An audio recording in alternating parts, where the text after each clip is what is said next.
You walk Yes, around Boise in a cape, right? I always wear a cape. And a monocle? Do you wear a monocle?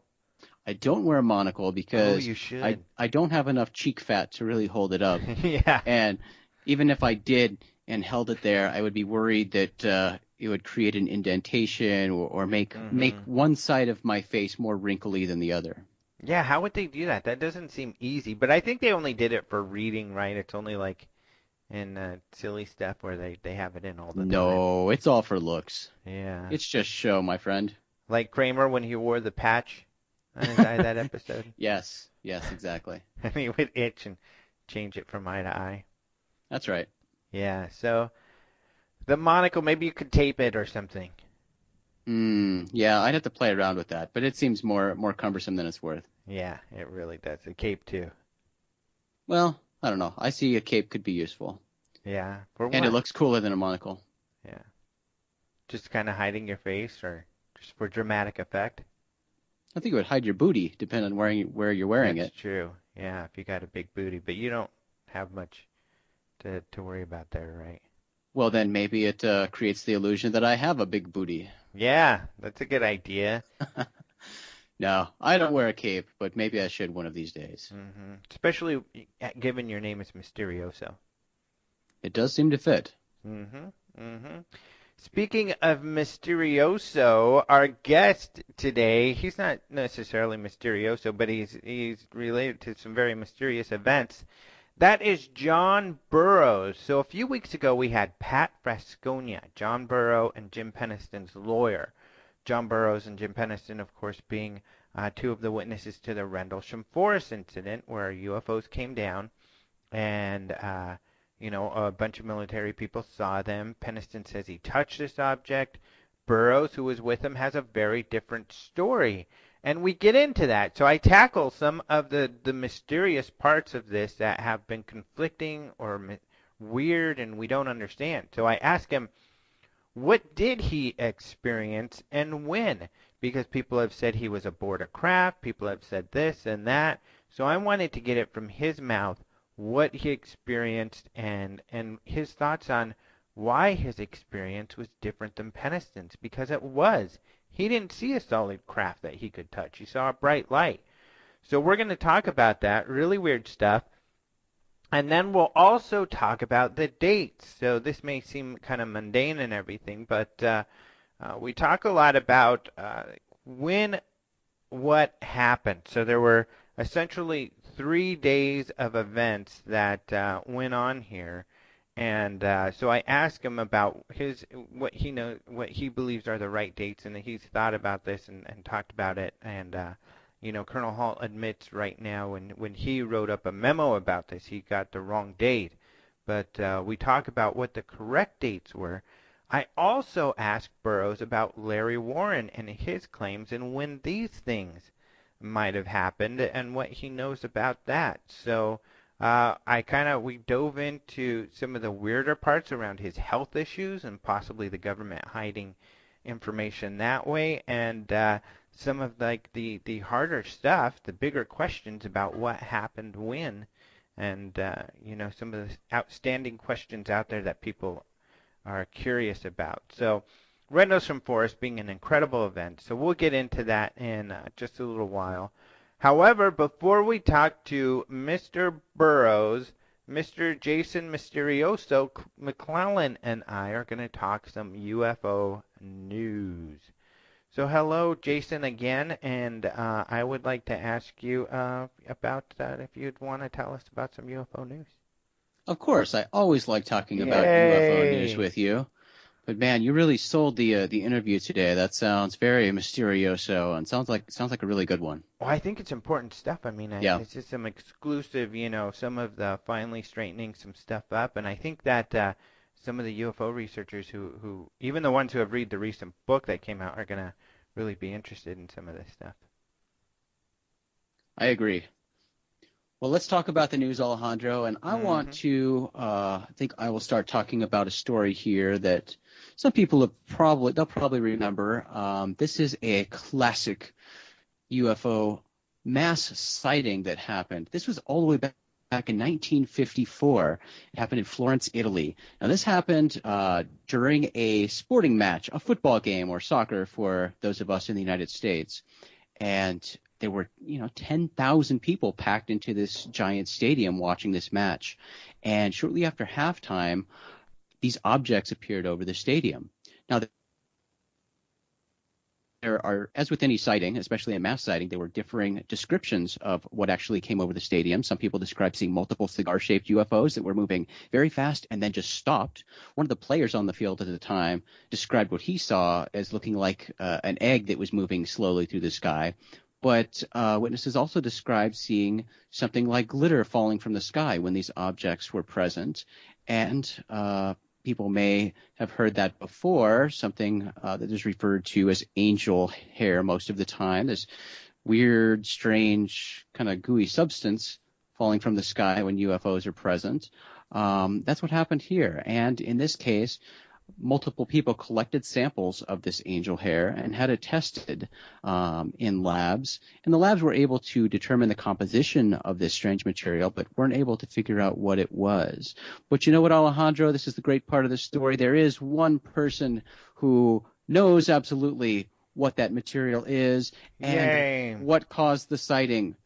He knows. Probably that amazing man, James McCain. We saw him on. People raved about what a great guy he is and his incredible way his brain works on that when he was on Larry King. You know what? This guy has all of the answers for absolutely everything. This guy, I don't know how much he gets paid, but it's not enough. Because you know what? He has all of the answers. James McCain. So this guy is an astronomer. He's the director of the Grasslands Observatory in Tucson, Arizona. And he's a well-known skeptic. Anything that has to do with UFOs, he will find a way to tell you that he knows absolutely what it was, and it certainly wasn't UFOs because UFOs are stupid. So he claims that what this sighting was, what people saw, were spiders. Spiders. Spiders caused 10,000 people to say they saw UFOs over this stadium. So Spider-type beings flying. Spider aliens, yes. No, just spiders. So that regular old spiders? Regular old spiders, migrating spiders, and they do this. It is an actual thing. You didn't make this up, but they can spin their webs and kind of make a sail and fly across the sky.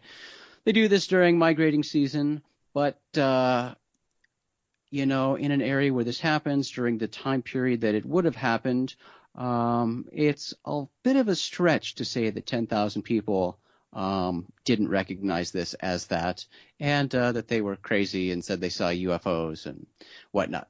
That's one of the issues with this complete confident determination that these people all just saw spiders. The other is the scientific testing that was done on this angel hair. Some people have pointed out that it could potentially be spider webs, but based on the testing that was done, the composition of this material does not match with the composition of spider webs. Interesting. So it's highly unlikely that here we are, more than 60 years after this mass sighting. It's unlikely that it will be definitively solved. Yes, there are possible explanations, and Magaha there threw out a possible one, but in my humble opinion, I don't think it's a realistic possibility given the witness testimony and the scientific analysis. Yeah, this Magaha guy, and of course I was joking because in that's what he's probably most well known for in the UFO field is when he was on the Stephenville thing with on Larry King, and he was just absolutely ridiculous, and so much so that he was such a goofy skeptic throwing out goofy things that it kind of helped the UFO argument because those witnesses sounded a lot more, made a lot more sense. But yeah, this Magaha, he's so certain about things. Oh my gosh. He is, and that's a major turnoff to his explanations for things. And look, he could be right about. Let's even give him the benefit of the doubt and say he could be right about the majority of the things he claims to identify. The way he presents it is such a turnoff. He ridicules everybody buddy. He thinks he's the only one who knows, and he just blatantly disregards many of the details from the Yeah. particular incident. He'll do this a lot with lights in the sky. He'll automatically credit all of them to being military flares, Yeah. just Yeah. One of the tough ignoring ones. some of the key witness testimony and even video, ignoring Hmm. some of the behaviors exhibited by these lights that are things that are impossible for military flares to do. But Yeah. he doesn't care. They're lights in the sky, so that's preposterous. Of course, they're military flares. Yeah.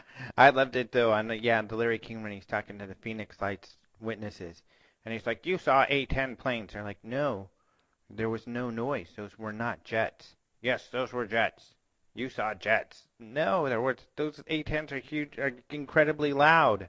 "Oh no, you saw jets." It was Yeah. it Again, just that's his character. That's what he does. He tells people what they saw because yeah. he knows he's the only one who knows, and damn it, he's right. Mhm.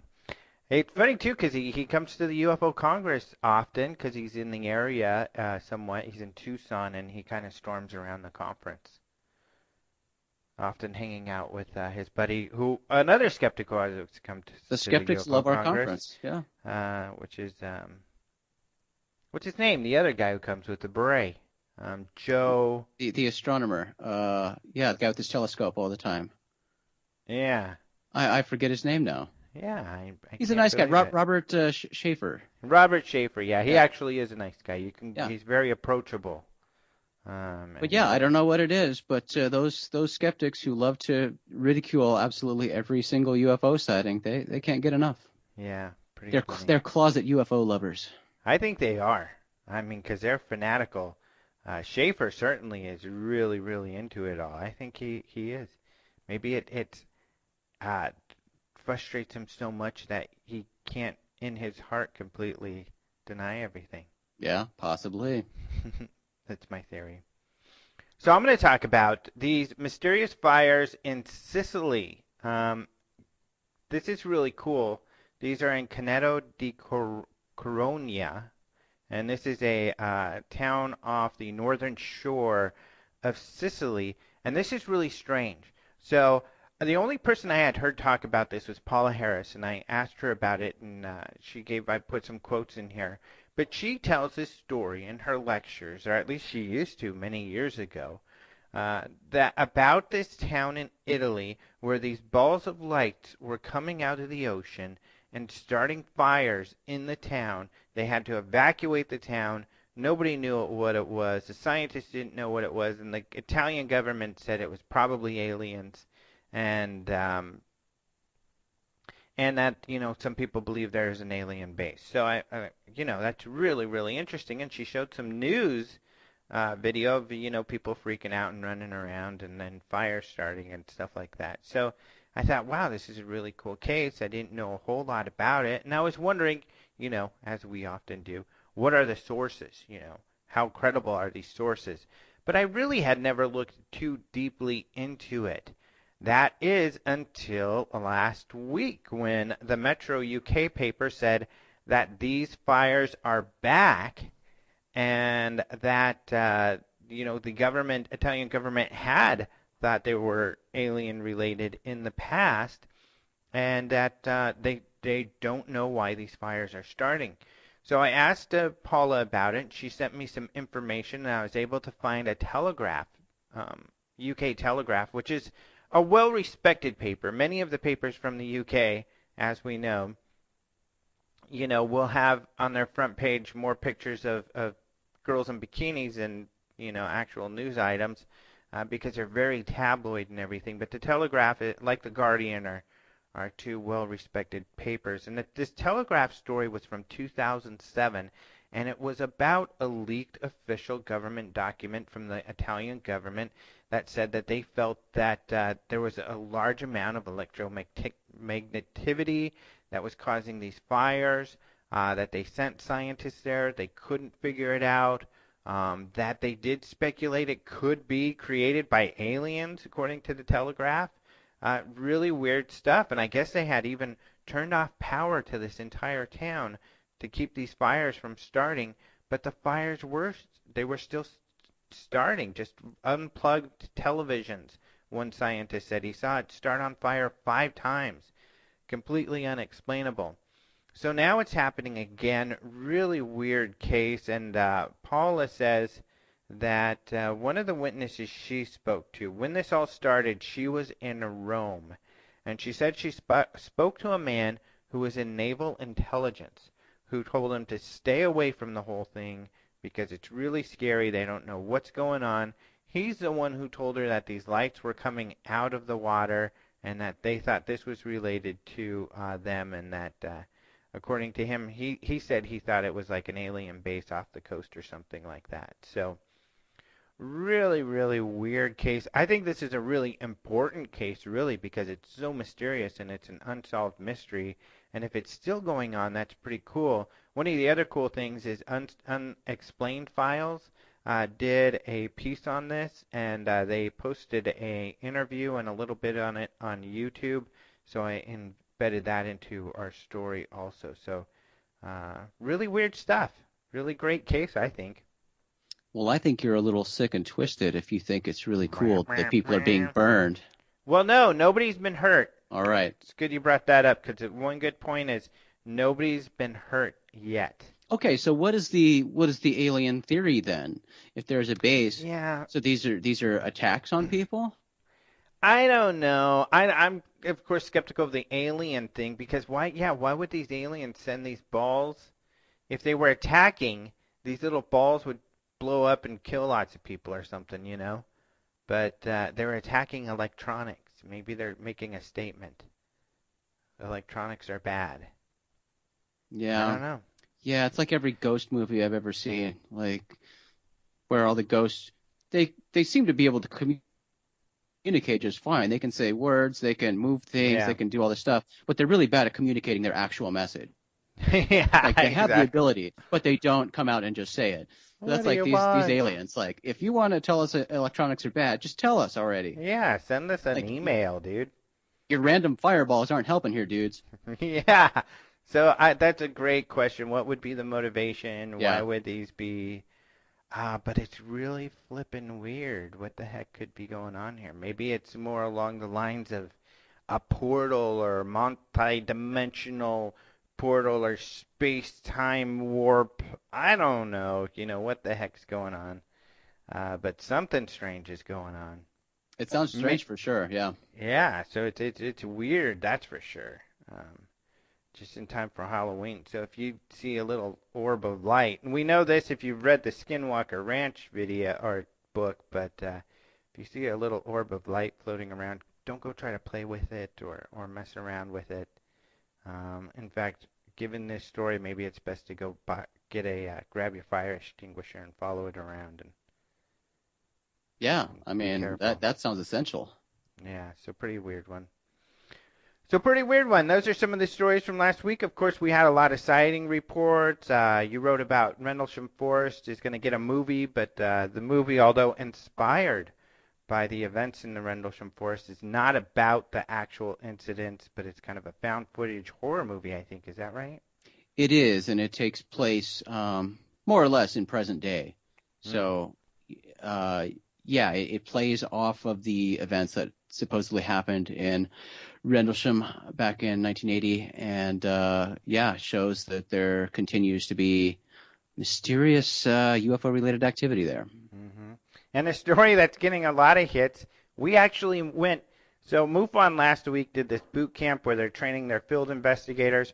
We went and visited them during the classroom session, and we interviewed. Oh, we got some great interviews too. We're going to be posting soon from this. Some of the people you probably haven't heard from, some of the lead investigators that run the STAR team and stuff. So if you want to know what the STAR team is and some of these cool cases they've worked on, we're going to post something on that soon. But later in the week, they did this, I guess, a mock UFO crash kind of thing. And according to them, some F-16s came and buzzed them and stuff. And so they wrote a story about it, and it's been getting a lot of hits. What do you think? People like it. People like it's sensational. Yeah. Yeah, so who knows? The military's keeping an eye on UFOs on the ground.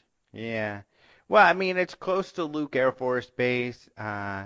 I know that at least I've talked to pilots and stuff, and a lot of them they'll fly around. They'll do a lot of flying because they have to get hours in. And I've even heard that they have to burn fuel. Like if they don't burn enough fuel by the end of the month or by the end of the quarter or whatever when they do their accounting, then they will get less fuel because the government will be like, oh, you don't need as much as I thought.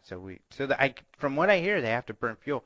Plus, as pilots, they want to put in as many hours as possible because you need like thousands of hours to be like a commercial pilot or something, which I'm sure many of these people want to be when they get out of the um, military. Uh, so I mean, if you were flying around and you saw this big silvery thing in the desert, you'd probably buzz it to see what the heck's going on down there. Right. And if what they suspect actually happened, it's not surprising that, another private pilot or even a commercial pilot saw something highly reflective and kind of large shining down on the ground in the middle of the desert. They would radio it in and somebody would come and check it out. Especially if they hadn't seen it before. And they were out, I guess, at Chuck Maudlin, one of the guys we interviewed, his place, which is out in the middle of the desert. So, yeah, you have to read that story. But, yeah, it's called Air Force Investigates Crashed UFO in Arizona. But it wasn't really a crashed UFO, people. But, yeah, some cool stuff. So check it out. And, oh, man, the unidentified floating thing in Sweden, too. Just so people know, you can read a story. That thing that they're chasing in Sweden is not a UFO, and you can read about that at our site, too. So there's the news. Anything else to add, Mr. Jason? Nope, I've got to go pick up my cape from the dry cleaners. Okay, great. Yes, there's a whole Halloween week for you to be Mr. Mysterioso around Boise and meet your neighbors, and that ought to be a lot of fun. People avoid Mysterioso. Mm-hmm. Yeah, that's scary stuff. They might think you're a vampire. That's scary. They might be right. Mm-hmm. Mm-hmm. All right, so let's go ahead. Oh wait, I'm not a vampire. I was just saying, yeah, I'm not a vampire. Don't mislead people. I'm a reptilian. Oh, that's right. You're a reptilian, and reptilians would probably wear capes as well. I think so. I think it would be a good look. Mm-hmm. It would be. All right. Well, thank you, Mr. Reptoid Jason. Always my pleasure, buddy. Okay, so let's go ahead and talk to Mr. John Burroughs. I am very excited to have on the show John Burroughs. Hello, John. Hello, Alejandro. Thanks for having me tonight. Yeah, I am really excited to talk to you because I think you're doing some incredible work, and you're kind of unique in that you are, the witness, but you've kind of found that you've had to take it upon yourself to really do the thorough research on your case here. Well, yeah, I mean, it was probably over 4 years ago after reading all the stuff that had been written about the case that it just wasn't really, the facts weren't there. I mean, there was a lot of innuendos and a lot of speculation, but I was really looking for facts and stuff that could back up, what we experienced, what went on. I didn't know for sure if I could, how much I could, uncover, but that was my goal, to get past the he said, she said and try to really go into the meat of the subject itself and where it would lead. Mm-hmm. Which is great, and I know they're kind of choppy waters to navigate, but you've been doing a pretty good job as well at navigating, through a lot of the controversy and kind of just staying focused. Well, I mean, there's the controversy, and it's easy to get caught up in it, and it's not like I never have, but at the same time, I'm still working hard to get in as much or as close to the truth as we can. I mean, I don't think we'll ever get the whole truth just because it lies deep somewhere in some government agency, or vault or whatever you want to say. And ultimately, I don't think we'll ever get to the total bottom of this. But I think there's a lot of stuff out there now pointing in the right direction of where it goes. And what happens. And you're making a lot of great discoveries, which we've written about and we'll talk about. But I want to go back to the beginning. So that evening in December of 1980, and essentially kind of how you became aware of what was going on, and when you started to go check out the forest. Sure. The incident is now called the Rendlesham Forest incident, but early on it was called Bentwaters incident, and I'm not really sure why, because Bentwaters was the main base of the two joint bases, the Woodbridge Bentwaters, but the incident actually happened right outside of Woodbridge Air Force Base, outside the East Gate in the Rendlesham Forest. We were on duty. It was our last midnight shift. We came on at 11 o'clock on Christmas night, the 25th.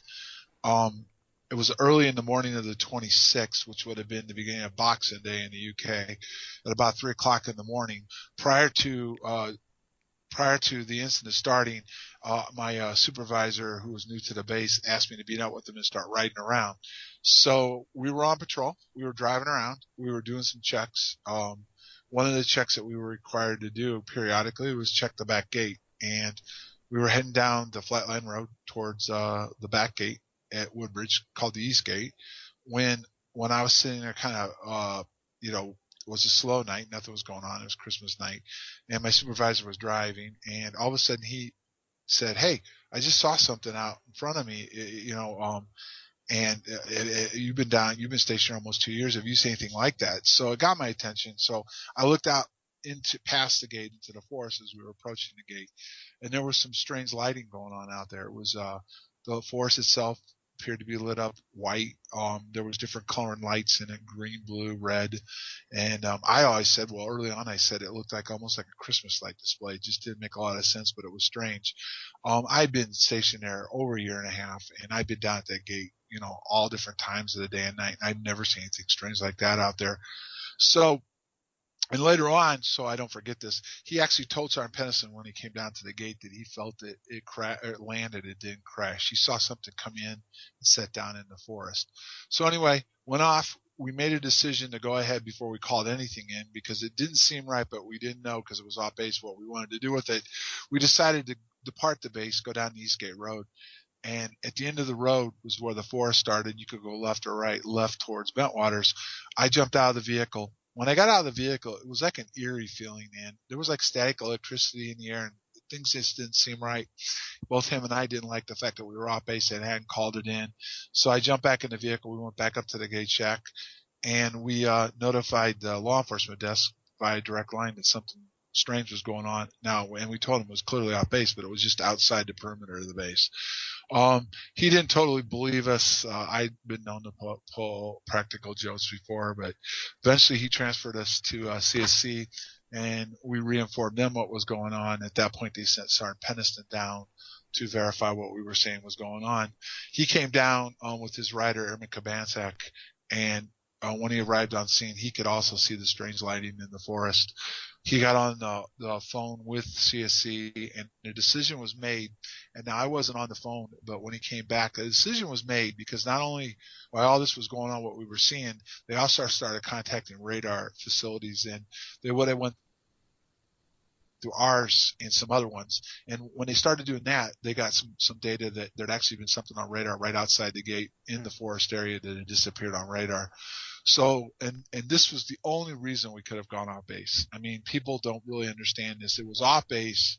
At that point, it wasn't threatening the perimeter fence line, so there should be no reason why we responded off base, other than the fact that after they received the confirmation that something had been seen on radar and something appeared to go down into the forest area, and we were seeing strange lights in the forest, that we were allowed to go off on an emergency basis to try to find out what it was, to see if something actually did crash in the forest. Mm-hmm. And what is your, at least when people say, oh, you were just seeing a lighthouse, what is your response?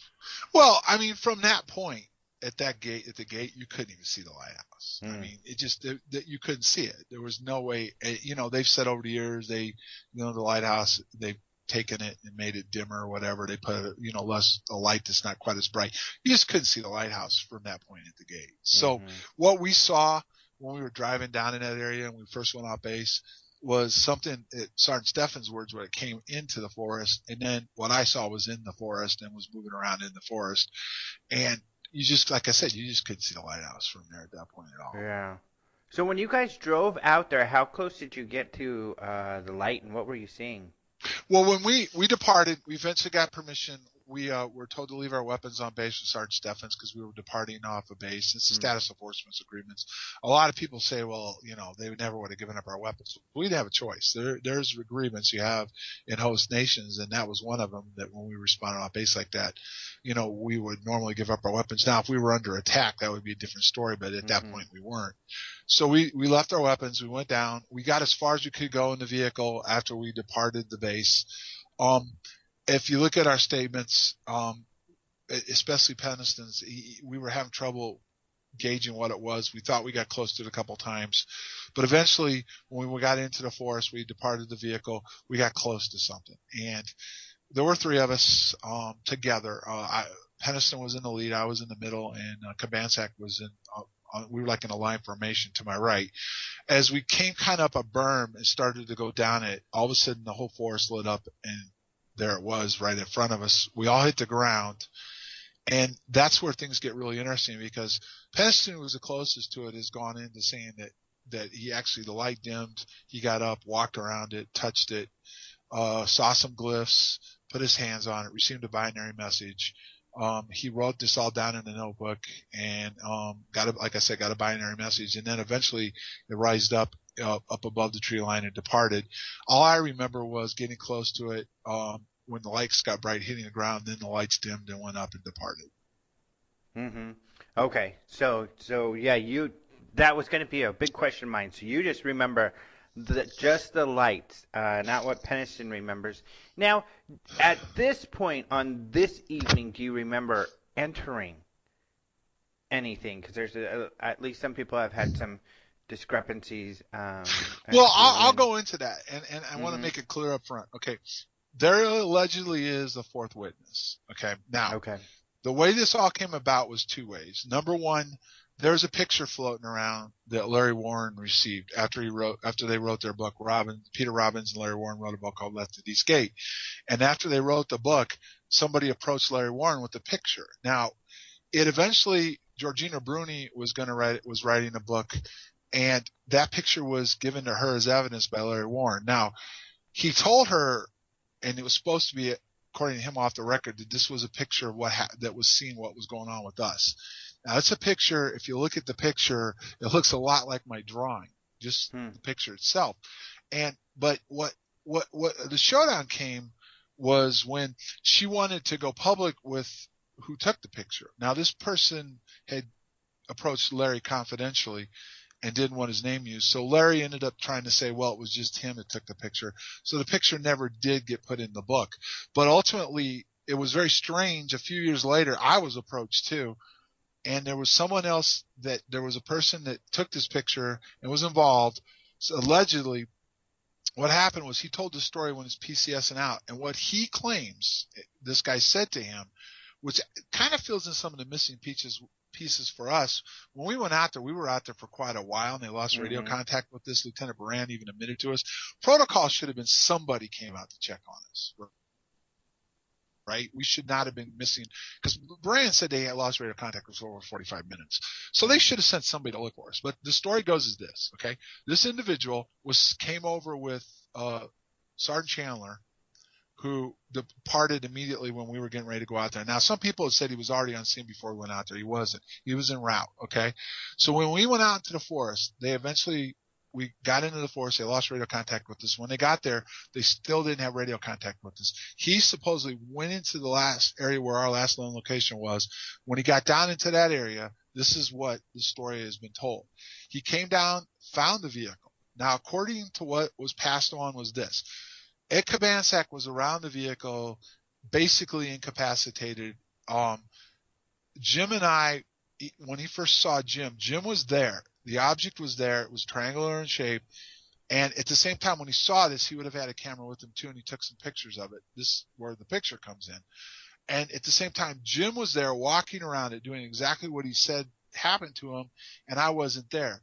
Then all of a sudden, I popped out and said, it's not as big, it's bigger inside than it looks from the outside. So that's where that story is circulated. Not that I remember being in anything or anything like that, but this potential fourth witness that came down to check on us. At that point in time, he backed off and reported to Sergeant Chandler what was going on, that they had found us. And Peniston's been made aware of this, and he said it does add up to some of it, to include that Chandler told, when he briefed Chandler what went on afterwards, Chandler seemed to know a lot more than he should have based on his location. So that's where it's come from, the possibility that I was inside something on the first night. Mm-hmm. So you are beginning to suspect on this evening there is missing time or at least a missing memory. Well, the facts presented is this. There clearly is missing memory, because I don't remember, other than it was there, the white light got bright, went down. I did draw a drawing of what, as best I could, which was an oval-shaped reddish object with white light and then like a hueish orangish light in it, some blue lights in it and stuff. And I drew that, but I never saw an object. But after that, I don't remember anything till it went up and out. Now, in the case of the fact there was missing time, well, I mean, Lieutenant Baran, who ended up retiring as a colonel, stated that they lost us on the radio for over 45 minutes. And when we got back, our watches were 45 minutes slow. Mm-hmm. So that's the facts. Now, what it leads into, I'm not sure. I mean, and this witness doesn't want to come forward with his name. And quite honestly, I don't blame him. Because this would just be, he'd just get attacked. You know, even though there's been the facts out there long before saying that something else went on. But he would just be going after. But that is something that's out there, that there's a possibility that somebody actually came out to look for us. And the pictures that are floating around, which Larry Warren has, clearly support the fact that something was taken out there, and that object looks strangely like my drawing in a lot of ways. So that was the first night. Once the light left, was that pretty much it for the night? Well, we saw something strange. Well, and this is why I want to be clear to people too, because this is where it gets twisted. We were in the forest. And it was before we climbed the fence and went into the farmer's field, went down by the farmer's house and went forward. Now, the area we were in, you couldn't see the lighthouse even from that area, even when you crossed the fence and went through the field until you passed the farmer's house. That's when the lighthouse would be coming into effect for us. But where we had our encounter in the forest, there was no way the lighthouse could have played any part in it. So we did see something strange briefly down by the farmer's house, and we did go forward from that because we wanted to see if we could figure out what it was, because we didn't know for sure what it was. It just had something that we couldn't explain. And we went forward, and my statement says that. And eventually, when we passed the farmer's house, we did see a beacon. We did ID it as a lighthouse later on. And so we went out as far as we could, and that's another thing that just doesn't add up.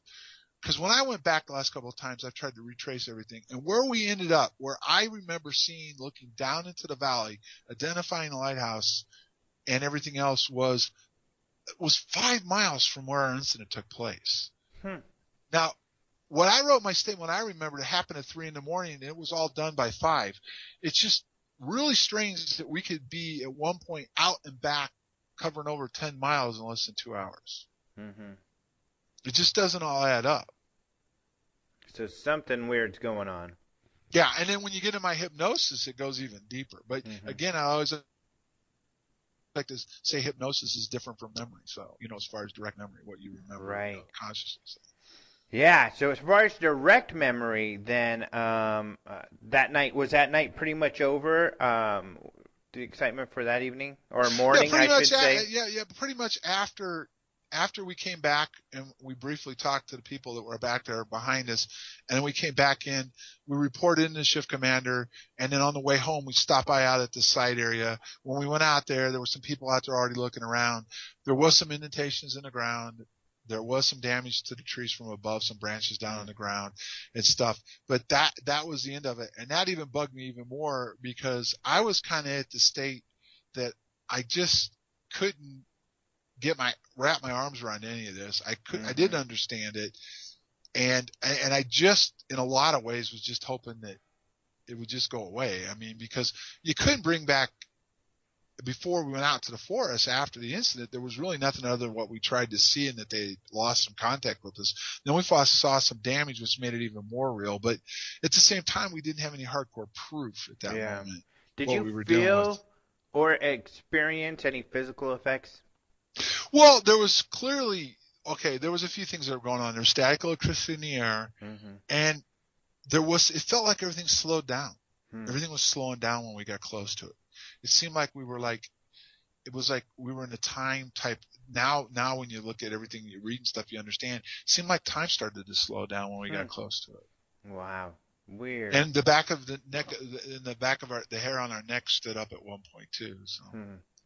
So the story, at least when the Halt side now, is that he heard about your encounter. He thought you guys probably misidentified something, that it was something mundane. So when the lights came back a couple evenings later, he went out there with some people, and of course they had their own experience of seeing lights with beams shooting down, and you were there for that. Is that correct? Yeah, there was a second night. There was a brief incident happened between the first and the third night where they saw strange lights again. It's been covered. They actually sent the security flight chief and the shift commander out into the forest on the strange lights. And at one point, allegedly, one of the blue lights went through the vehicle, shut it down, shook up the shift commander to the point where she went home, was relieved of duty as far as she went home that night and wasn't on duty the next night, because she should have been on duty that night instead of the shift commander that was out there. Wow. And then the third night, this is the way it's been explained to me. They were already, you got 2 nights in a row now. So it's got to have the attention of the wing. The wing command staff. You've got weird stuff happening outside the base. So they had already sent the Lieutenant England, and the way Sergeant Neville says it is, he had came and gotten to him before darkness, and they went out and started snooping around anyway. While they were out in the forest, they saw strange lights again. And at that point, they departed the forest, went back to the wing party. This was a Saturday night. They went back to the wing party to let the chief of security police and the base commander know that something strange was going on again. At that point in time, when they came in and said lights were out there again, a decision was made to send a group of people out there, which was led by Colonel Halt, into the forest to try to figure out what was going on. And that was the evening of December 28th? That would have been the evening of 27th. Okay. So going Saturday the morning night of the 28th. The morning, and it started around 9 in the evening, 8 in the evening, and it carried into the morning of the 28th, around 3, 4 o'clock in the morning. And what was the party? Why was there a party on the 28th? Well, they had these parties. Or 27th. But the way it was explained to me, it was their Christmas party they did a couple of days later. Oh, okay. They were just doing a wing Christmas party. They were recognizing people having a get together. So it was the night of the 26th that the other incident happened. It started on the night of the 27th. The second incident started probably, the way it's explained to me, after the 26th. It would have been early in the morning of the 27th.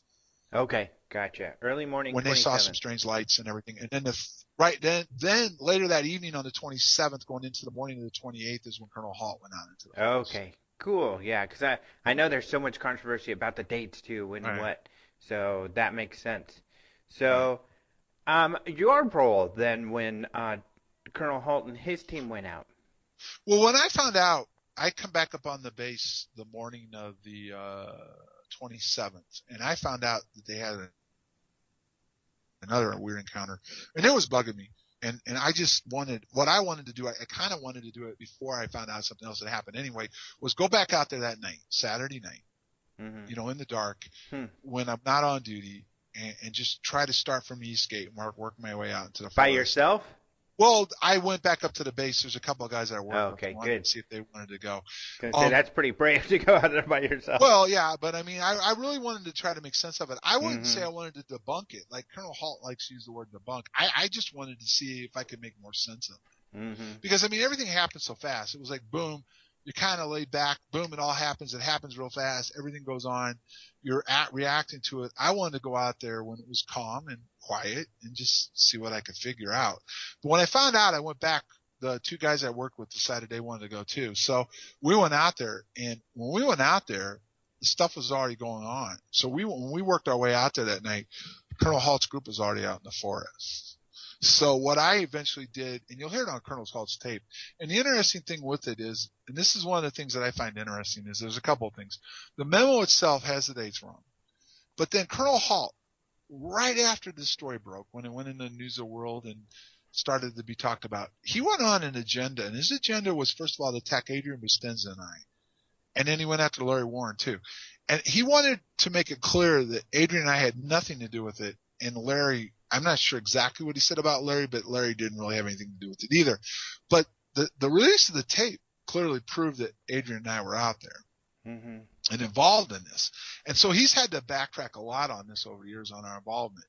But what happened was I eventually worked my way up, met up with Halt's party, and we saw something strange coming back in from the coast towards us, the party that is. And Colonel Halt asked me, is that what I'd seen the first night? And I said, it looked like it, but I really wanted to get close to it. And them being out there screwed up everything I wanted to do anyway. So what happened was I told him I needed to get closer to understand. He let Adrian Bustinza and I go forward. And as we went towards it, it appeared whatever it was coming towards us. Eventually, Adrian and I started running. Now, what happened was, and this is what Adrian said happened. I mean, as far as this part I remember happening was I was running with Adrian. He went down to the ground. I kept going towards it. He claimed something pushed him to the ground and held him to the ground. Then what he said happened was, well, this is all I remember again, was I was getting close to it. Then all of a sudden it was like it was gone. And I was standing there and Adrian was walking towards me again. He said that he saw me go into the light. The light exploded into a triangular type object. Blue lights were around it.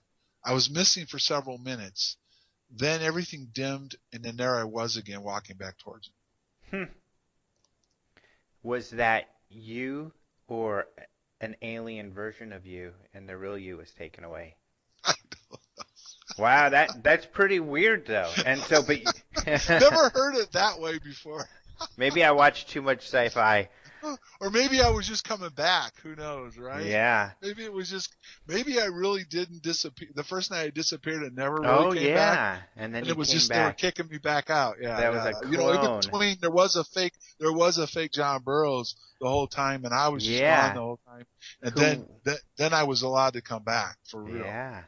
That could be too. A lot of possibilities. Never thought of it that way until you just brought it up. The alien you spent a day, or two, going through the military files and stuff and finding out about this humans and their defenses. New theory. You should write stories for sci-fi. Yeah, new theory. So pretty strange though. So, and of course, you didn't remember going up into the light. And I was going to ask you about this because, and so then, so that's that evening. Right. And so, and then that was over.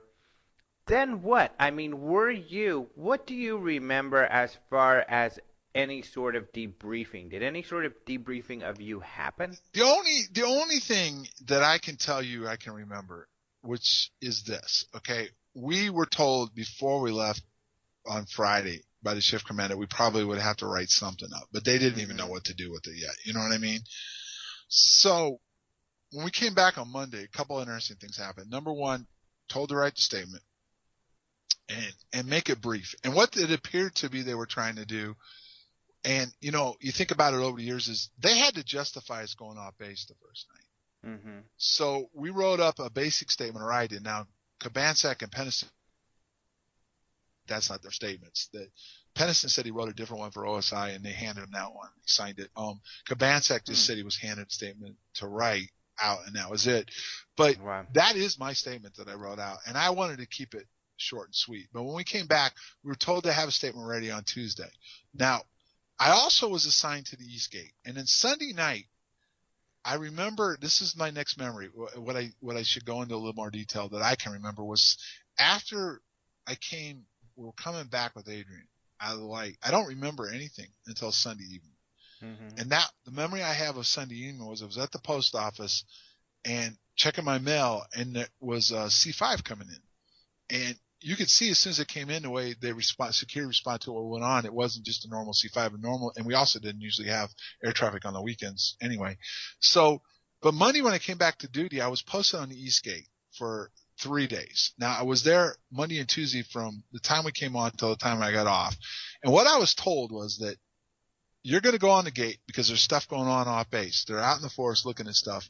Don't call anything in. No matter what you see, do not call anything in on the radio. If it looks like it's out of hand or something really bad going on, call on the phone. Otherwise, we're aware that they're out in the forest. We're aware it's going on. You've already had Sunday evening. No, this is Monday now when I came back to Oh, work. okay, Sunday evening is Monday. when I saw this plane come in. Okay, Okay, and now, then Monday evening is where they told so you. I was stuck on the gate Monday, Tuesday. All right. Mhm. Now, what I remember is Tuesday that we came into work early and we had to come in with our statements. And it was Peniston, Kavansek, and I. We went in and saw Halt first. Then from there, we went over and saw Conrad. And then we saw Williams. And the statements were passed from Halt to Conrad to Williams. Peniston did all the talking. He was the ranking guy in Was charge. Conrad the base commander? Yeah, Colonel Conrad was the base commander. Colonel Williams, who later made general, was the wing commander. Okay. So all I remember was going in and handing my statement over, and Peniston did the little talking there was and dismissed, and that was it. I don't remember ever being called in and being debriefed. Other people claim I was there, it was all went on. But you've never claimed that. You've never claimed that. No, I don't okay. remember any of that happening. Okay. Now, what is interesting is one of the things that came up in this story is the fact that there was some kind of underground facility and it tied into all this. Mm-hmm. There really is. They claim there wasn't. Halt is adamant saying that's not the case. Well, when I went back, I just came back in September. There's an underground facility. Mm-hmm. It's there. Found it. And what is it like? What do you think went on there? I don't know, but what it proves is that Larry Warren and Adrian Bustinza have said that they felt they were taken underground and debriefed. Mm-hmm. And the fact was it was denied, adamantly denied, that anywhere in that area could there have been an underground facility because of the water table. There's a 2-story underground facility with tunnels that lead out to other locations like Marlsham Heath, into the forest and everything else. It's there. Mm-hmm. It's not a question of it can't happen. It's there. So what they said was they were taken underground. Well, there's proof there's an underground facility. So with Larry Warren, of course, which is extremely controversial, most people have shied away from it, including the people involved. Larry claims that one of those nights that the government went out and met with extraterrestrials. Well, I'm going to clear something up because I got to talk to Larry in detail when I just came back in September. Now, Larry gets really upset when they say aliens. Now, if you go back to that CNN piece that Chuck DeCaro did, okay, back in the 80s, and what happened was, if you look at it, in that piece, he does an interview with Larry, and he starts to ask Larry what it is. Eventually, it gets around to there's a picture drawn, and Larry claims that was done by a police artist that CNN had do it. But the word beings was used. It wasn't used as aliens. It was beings. Now, when you say beings, what's the first thing that comes to mind? Aliens. Mm-hmm. Aliens, right. So he didn't say aliens, number one. Number two, it was kind of put into his mouth by DeCaro. So he was struggling in that interview to describe it. So that's kind of where the whole thing started with aliens, I think. And it's carried forward from that point on. All he said was beings, which people go back and say aliens. Now, what's interesting is Peter Robbins gets this wrong all the time. This is just the stuff I talk about where stories get messed around. There was a guy blacked out in the CNN piece, and he was one of the guys who was out there on the third night. Now, Robbins keeps saying it's Master Sergeant Goulias. It's not Goulias. It's Master Sergeant Ball. Ball was out there on 2 different nights, the second night and the third night. And he says we saw something inside these blue lights that were floating around that could have been a life form. Mm-hmm.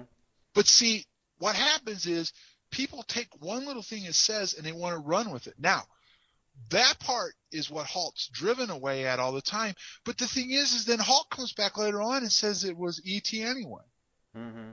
So why is he attacking Larry about it if he's saying it's extraterrestrial anyway? The third night, what night was that? Monday or Tuesday? No, it would have been Saturday night into Sunday morning.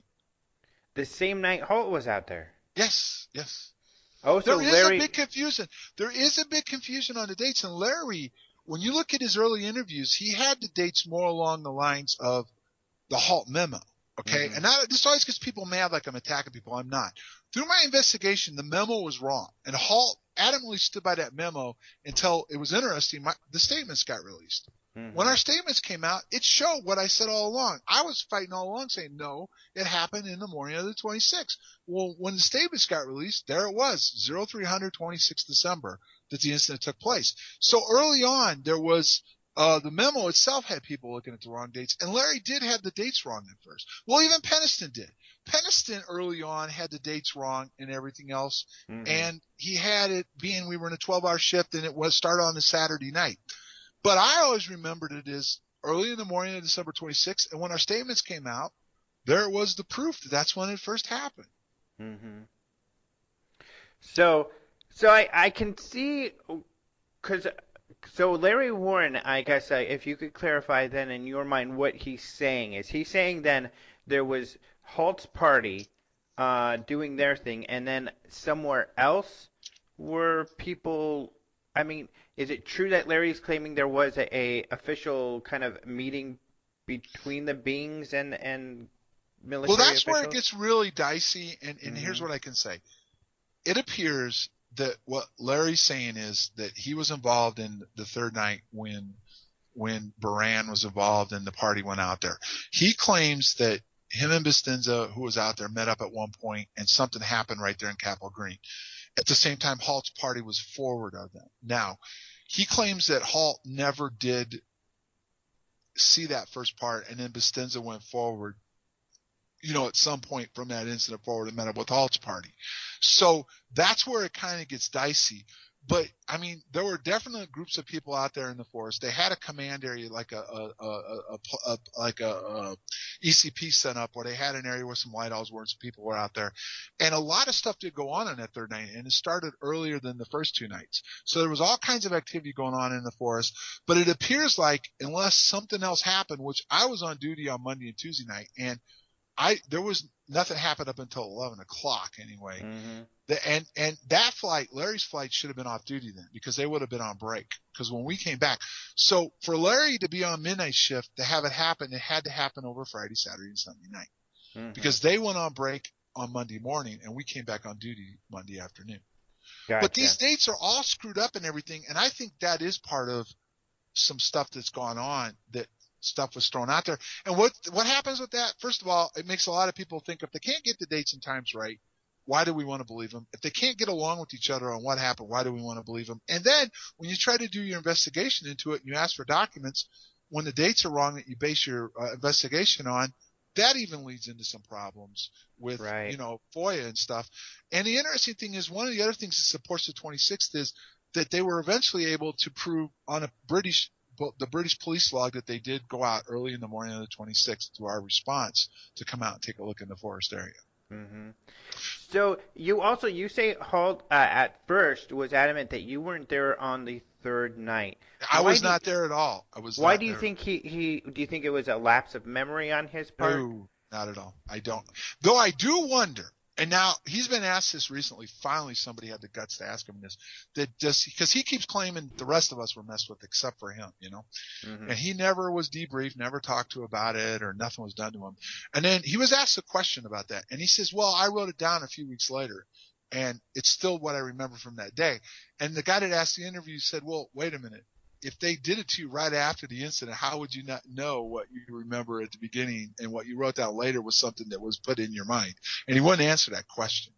So it's let's just say not a possibility. In my mind, I believe he had to have been debriefed. He had to have been brought in question. Why would he be out there leading a party, get close to something, have something beam lights down at his feet, record it on the tape, which he turned over to the command right away? They all knew this went on. They all knew he was involved with it. He was really close to it. Why would him and the other people with him not be brought in and asked what they saw and asked to write something up on it other than his memo? This is an Air Force protocol, and anybody believes otherwise, come on. People that were in the military would know this, that they would have been briefed. Now, was his mind messed with? That's open to interpretation. But if he claims ours were, why would his not have been? So do you believe Larry was there on the third night? I believe this much, because the reason is I can say for this much. I know Halt was there. He got a tape. The people on the tape have been identified. Our statements on the first night, the memo mentions our statement and stuff. As far as Larry being there, he knew about everything. He's the one that got the story out, and there's no direct evidence. And what I mean by statements, like our written statements or anything like that out there. But as far as what he describes and everything else, and Halt has now admitted he probably was on the fringes. So I can't say 100% Larry was out there because I didn't see him, and I've never seen any written proof. But but I believe, yes, he was probably out there. And probably he did have a strange encounter. And getting back to your first question, why did Hall attack Bustinza and I? And he actually threatened Bustinza in Larry Warren's book, and he also threatened me on more than one occasion, is the fact that what happened when Adrian and I went forward, they do not want that to see the light of day, nor do they want to try to explain what happened, what they saw, and what went on with that. And in particular, the missing time? Yeah, I would say the missing time would have to play into it. What happened to us? Where did we go? And they would have seen it because they were back a ways from where we ended up, but they would have been close enough to see something happen to us. Yeah. So I want to, if we have time, we could talk about the regressions because, of course, that's really interesting. Or maybe we can have you on a different time to talk about that. But in sure, the remaining... I'd be happy to go into the regression part because there's a lot to it. But I want to make it clear that this is what comes out under regression, which is exactly. Yeah. But let's skip that for now, just because I really want to get to some of this new stuff that you've found and you're working on, because it's terribly interesting. In particular, you have found in this Condon report, what's interesting is this report on UFOs, but they call them UAPs, unidentified aerial phenomena. And in relation to the missing time, they talk about UAP radiation may cause people to have lapses in memory. Yes. That's fascinating, especially given your health issues, which we'll also talk about. But how did you come across this report and find this chapter? Well, what's interesting is I saw your little piece you did a couple of weeks ago where you were talking about some of the stuff, and what it really came down to is this. Okay, I had met Nick Pope maybe 4 years ago. I can't remember. I was at the Eureka Springs conference, and he was on the airplane, and we flew out the rest of the way on the airplane. Was there the whole time and came back. And we'd had some different conversations, but then after I came back from that conference, a few weeks later, there was an incident called the Coxford incident that happened over there with some British soldiers that were involved in it, right? And it really followed a lot of what happened to us in some different ways, but there were some parallels to it. And he never mentioned that to me. I never knew about it until I read about it somewhere else.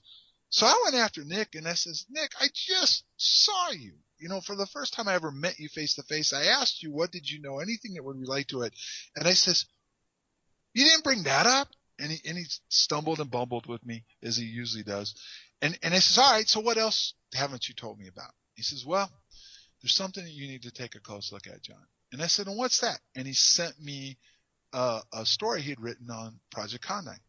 Mm-hmm. And so I read it, and I said, all right, where the hell are the documents? So he sent me a link, and I started reading through the initial documents, and I read through the initial report. And when you read the first part of the report, it's just a cover. It's just a cover to make you not really want to dig into it. But my background, I knew there had to be working papers and stuff. So I went back to Nick, and I said, all right, Nick, where's the working papers that they summarize all this? And he sent me another link, and there were the working papers. And when I started digging into the working papers, it blew me away, what I started reading. And not only that, but right in there is they talk about Rendlesham. Right. And the thing about it is, if you go through this, there's over 400 documents. They don't talk about any other instance by name, really. They only bring up Rendlesham. Rendlesham Forest incident. And the context of UAPs, which is interesting, is they and kind of convoluted in my mind, that they explain UAPs are probably some sort of naturally occurring plasma, which is a pretty strong assumption to make, especially without really any evidence to support it. And I think they do say it is speculation, and they do specify that they're doing a lot of speculation in there. But, of course, when was it that you had found these? I found them, it would have been when I came back from the UK in 10 from the 30th anniversary. Is when I started looking at this documents and stuff.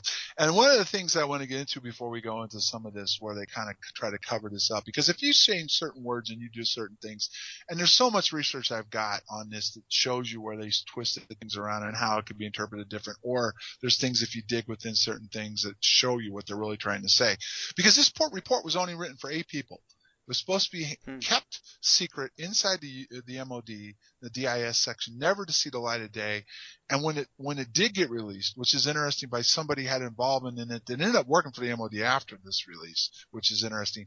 But when it did get released, they redacted so much of it. But okay, getting back to it, the thing is that they didn't want it to see the light of day, and it did.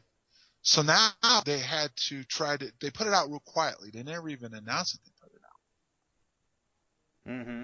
You know, so it didn't get announced coming out, and then it hits the ground. And what was the question? I kind of lost my train of thought. I apologize. It was at the time period of when you found it, because what I want to get to is because you had health issues. You began having health issues. Right. Okay. All right. When I found it in 10, I started asking Nick Pope a lot of questions. Mm-hmm. And he backed off and said he's not a whistleblower, and there's a lot of this stuff he can't go into. And what I decided to do was, at that point, I said, I got to go after this. I got to go after this, and I got to go after this with FOIA. And everybody told me it was a waste of time. But I did. I got a lot of stuff out of FOIA, and I got more I haven't put out yet, and I've got more I'm going to ask. But the problem is they've tied my hands on what I can ask between now and the time they release these documents. But my health issues, my health issues started right after 10-2. And what I mean is, I had heart problems right after the incident happened. It happened right afterwards. I started feeling and problems and everything else, but it wasn't severe health issues.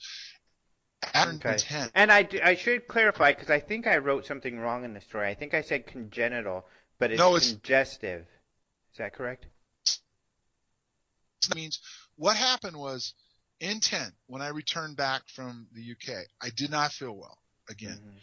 And I thought first I might have caught – everybody got sick over there anyway. They were having like flu-like symptoms, cold, and stuff. And I thought maybe I just had some bronchitis or some stuff, but it just wouldn't go away, and the cough wouldn't go away. So finally, when I went into the urgent care to get checked out, because I had trouble – it finally got so bad I couldn't lay down. Couldn't breathe when I laid down. I was shortness of breath. So I went in urgent care, and they said it was congestive heart failure fib. So they took me straight to the doctor, and I went in to. I'm sorry, you were cutting out there. So they told you were having congestive heart failure. I was in congestive heart failure AFib. Is what they said I was in. So they had me go immediately to the hospital, and they admitted me. And it was civilian hospital. So I got a cardiologist, and he started trying to figure out what was going on. And he just couldn't. First of all, I was too young to have these kind of problems. And there was nothing there that he could, through the testing he did, that could substantiate why my heart wasn't beating properly, wasn't pumping the proper blood and everything. That's what congestive heart failure is. It wasn't working properly. Or that my heart was in AFib. Other than I had the heart murmur, which was diagnosed right after the incident in 1980. Okay. But it's still, the heart murmur, the symptoms of the heart murmur didn't seem to support the congestive heart AFib. So they put on some medication. They shocked my heart back into rhythm, and it stayed. And then it went a few months. I didn't get overnight. And he did some more testing, and he could not get any answers to what was going on. And he wanted my military records. He wanted to look at when I first, because he thought maybe the murmur itself had something to do with it, but there just wasn't anything there that supported doing a lot of testing, because my health plan wouldn't even authorize it. The testing they did wouldn't support going deeper into the valve itself, doing more testing. So he had the military records. Well, I sent a letter off, and I got denied. I got ignored. So I went to Senator Kyle's office. Senator Kyle's office requested my medical records and my personnel files. The first answer back to him was none of my records showed up where they belong. There was no record of them being where they should be.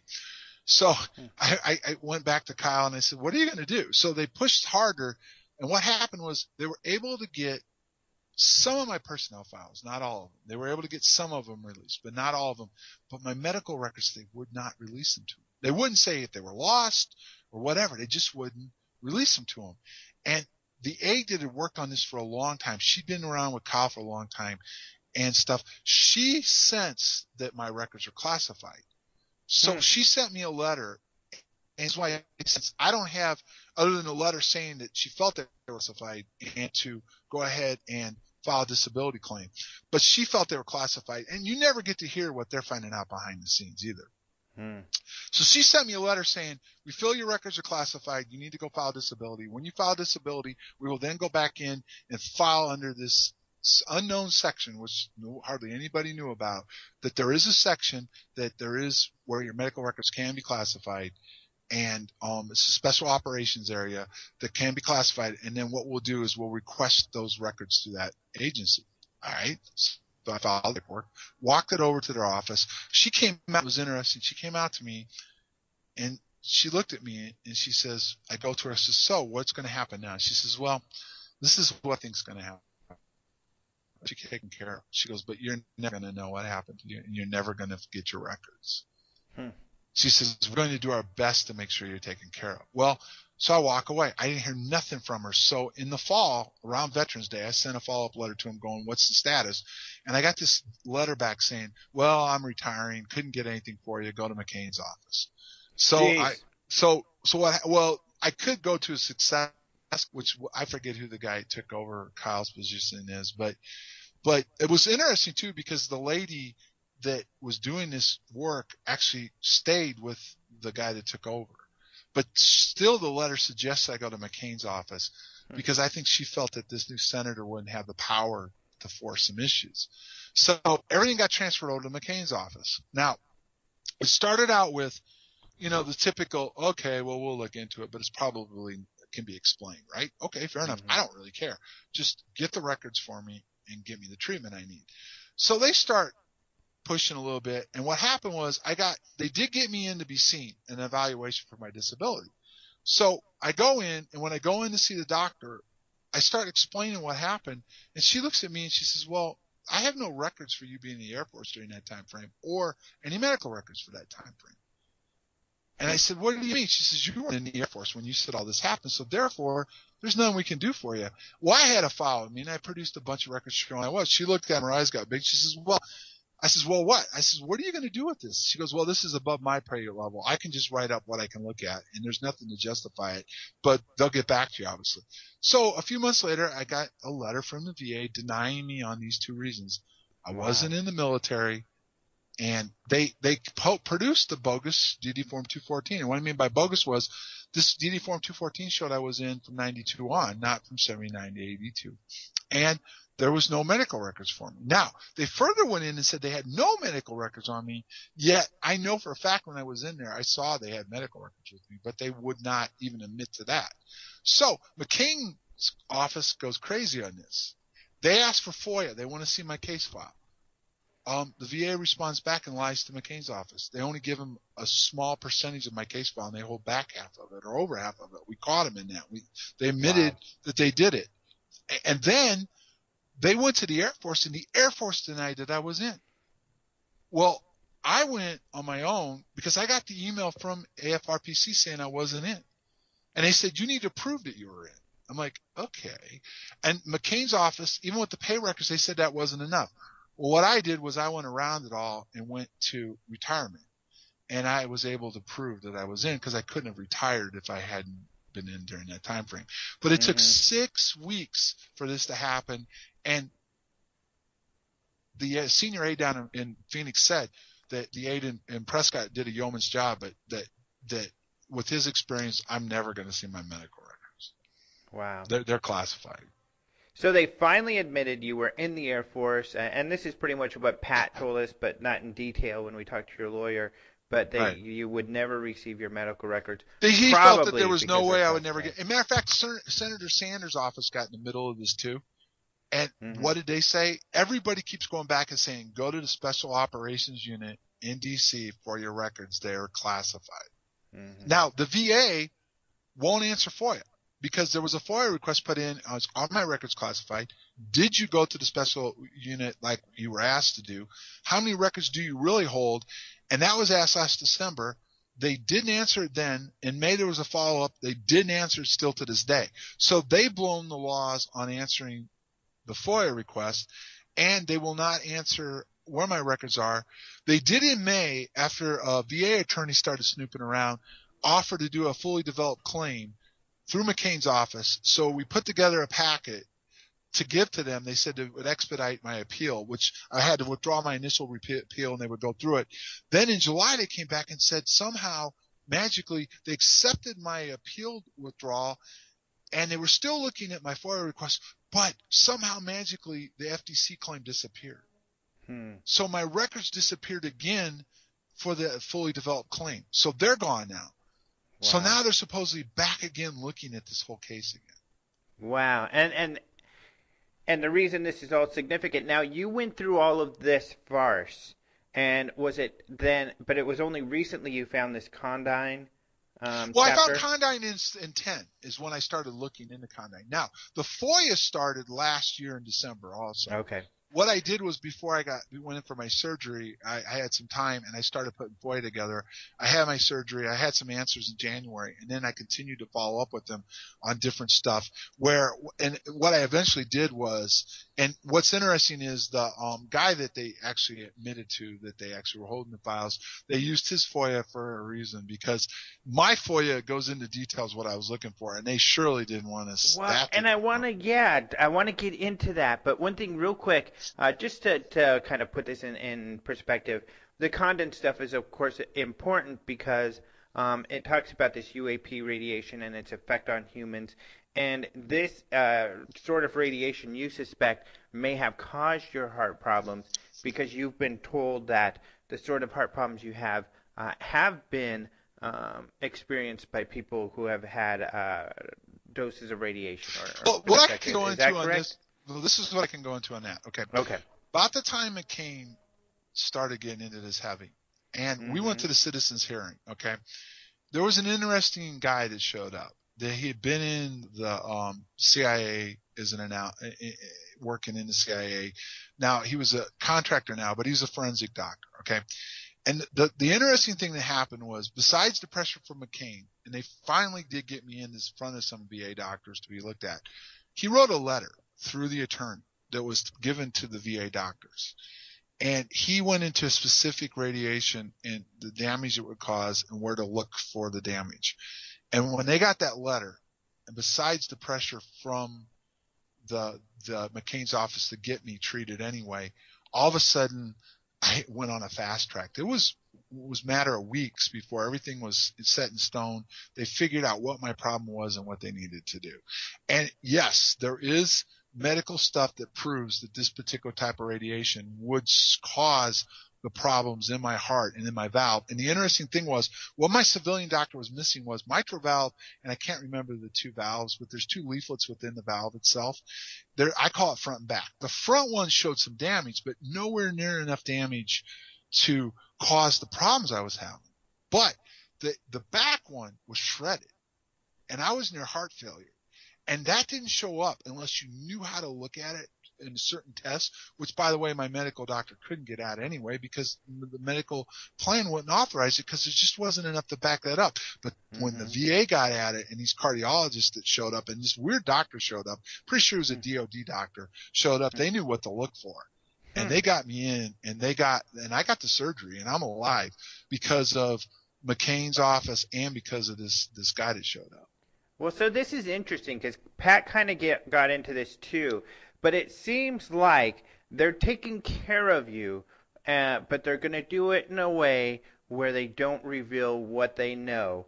And apparently, because your records are classified, they know things they don't want to share.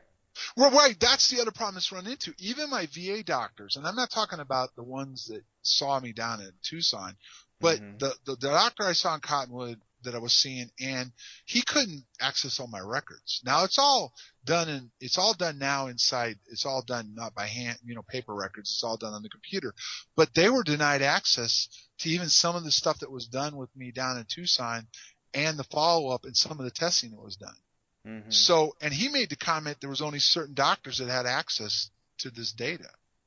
Pretty so weird. Whatever happened to my heart and whatever's going on in my heart is classified for whatever reason. That's crazy. the part that's classified. And then the vision problems I had too. And my medical records, at first it looked like they were going to admit they had some, But the follow-up guy, what happened was when McCain went back at him, so wait a minute, here's the proof that we did the FTC. Here's all the stuff. And they got scared. And they said, well, we're going to take the blame for something that happened above us. And you understand two things. That they put another guy on this that had a military background. Number one, it appears your client was involved in classified operations. Was he? And number two, there are things that we can't get access to. And within to even make an evaluation on your records. So, yes, it appears. Well, there was a guy in Prescott that did appeals, and he said all the VA has to do is say they can't look at your records when you first got sick, and they can deny.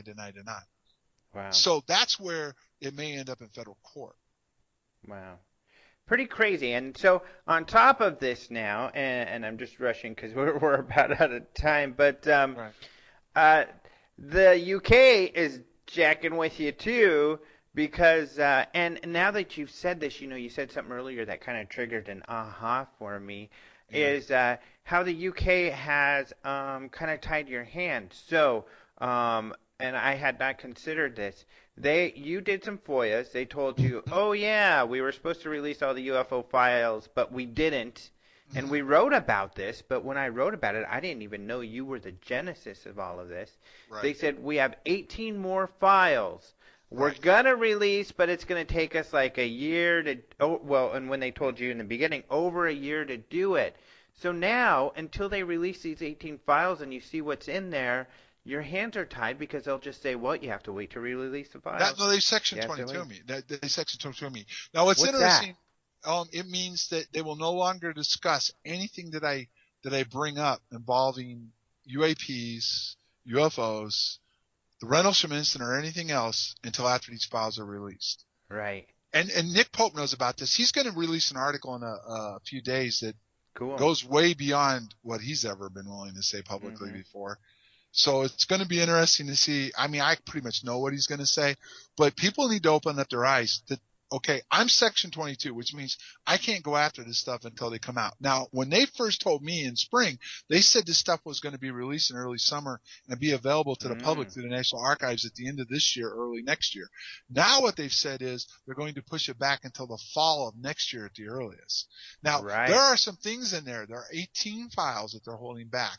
Now, there's 6 policy files. Now, when they first admitted to me that they had 5 policy files, and then I went after them a little differently, and then they had to come back and admit they held more. So then it's up to 18 now. Now, what they did admit, and people will miss this over and over again, they redact everything. Redaction means they classify what they don't want out. So when they tell you the truth, but they don't tell you the whole truth.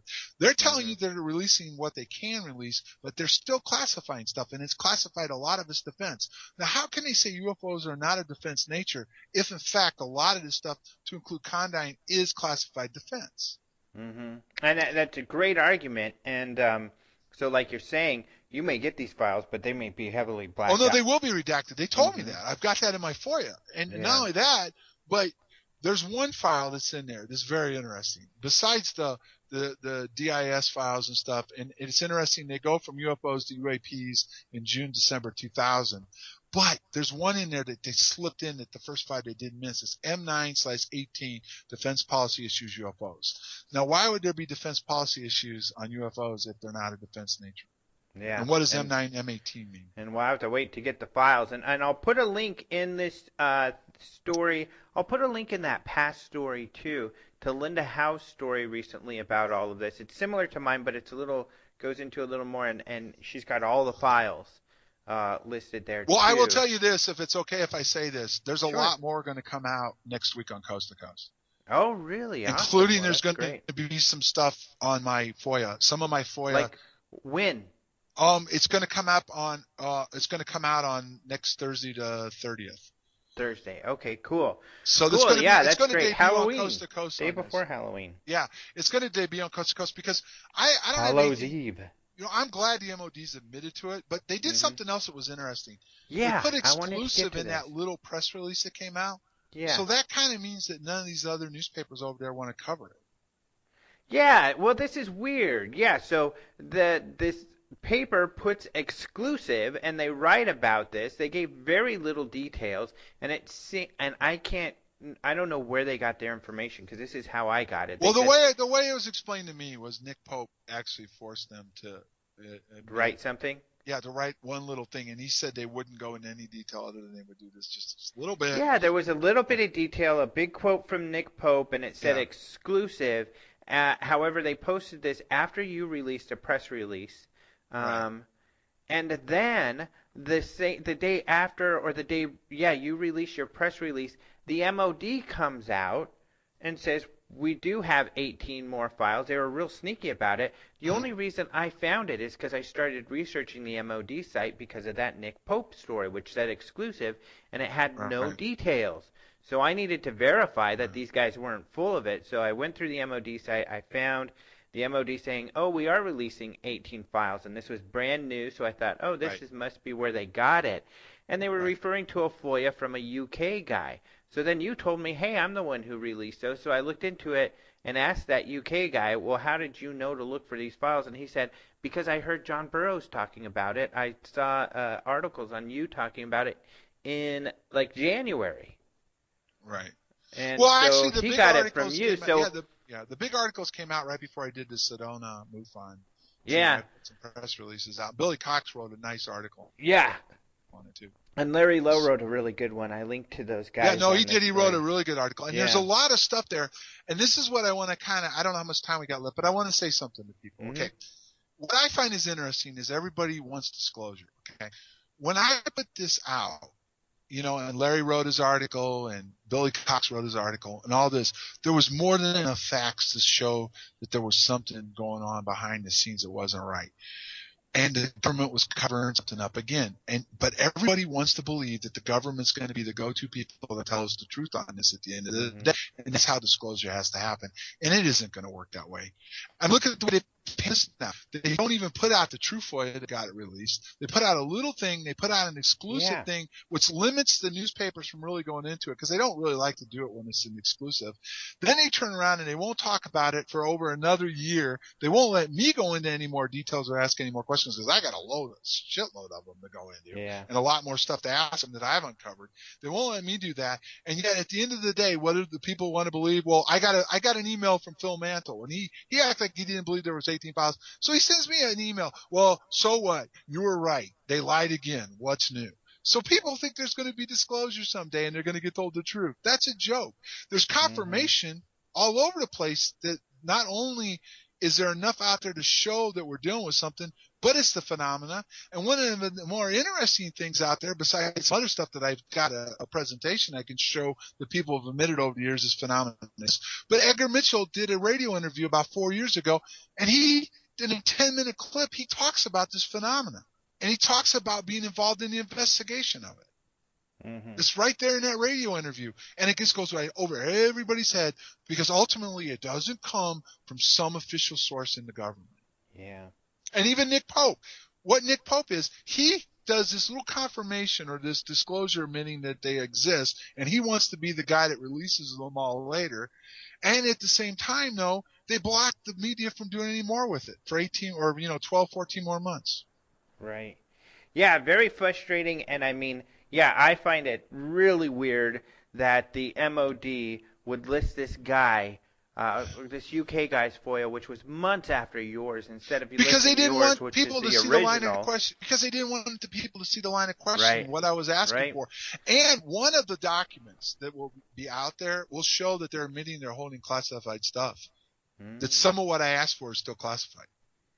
See, that's cool stuff. Defense. I mean, obviously they don't want that to be out there either. This is and all I've just got really another one that I haven't released yet. But here's the problem.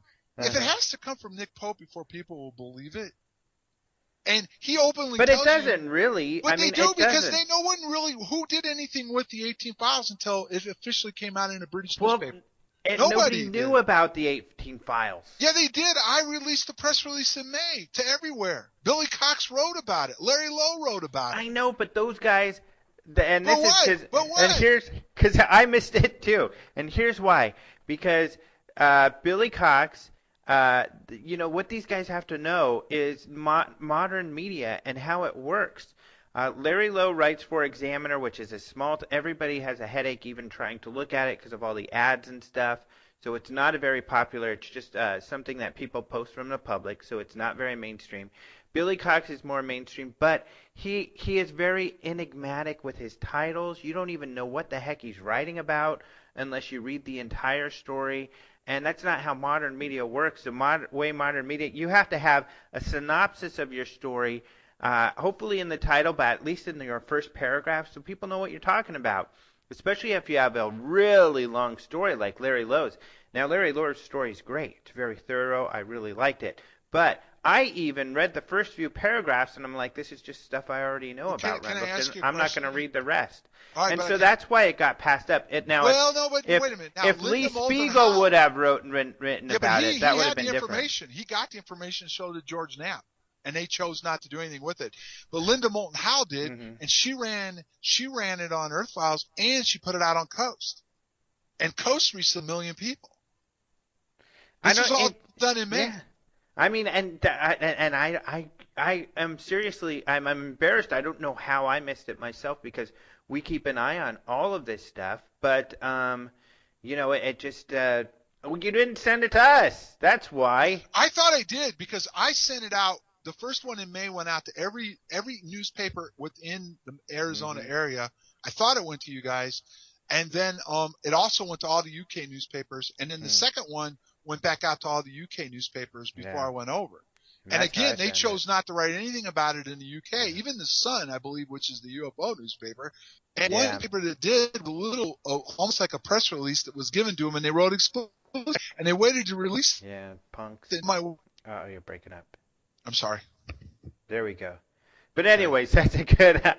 But you're right. Yeah, I just got to say now we're making amends because I'm sorry I missed it because it is fascinating and I really, really am trying my best to first of all get the whole story out there because I think you're right. This is a big, big deal and we need to be following this. I think this is one of the biggest stories we've had in a while. And I want to make sure you get the credit because I think it's really incredible what you're doing. And I think it's that you've gone out to figure this out and to fight this fight. And I think you're having amazing results. So I really got to say hats off to you for this great work you're doing. And so this has been really cool to follow this, and I'm so excited to see where it goes. Well, there's a lot more to come. I promise you that. We're still pushing hard with as far as requests to the U.S. government that haven't been broadly talked about. Things. The State Department was an international incident, okay, and they were involved. So that's we can't release them because they belong to the Air Force. The Air Force has to get permission for it. The Air Force denies these documents exist. So that's another thing that's being worked on. Then the CIA was contacted to hold classified material on the incident, and they will neither confirm or deny if they hold classified material on the incident. Wow. So pretty cool stuff to look forward to. So yes. I'm sure we're going to be talking more in the future, and we're going to be writing about you more in the future. And thank you so much for coming on the show. Well, thanks for having me, and I'd love to go into hypnosis sometime. And it would be great if it was more based on hypnosis, because Sergeant Pennis's hypnosis has some very intriguing stuff too that it's out there public that could be discussed. Yeah. Yeah, we'll do that then. We'll do that in maybe a couple months here or something. I'm sure there's a lot still to cover. So thanks for being on, and we'll talk to you soon. Thanks for having me. Thanks. Thank you so much to John Burroughs for being on the show. I think this stuff is fascinating.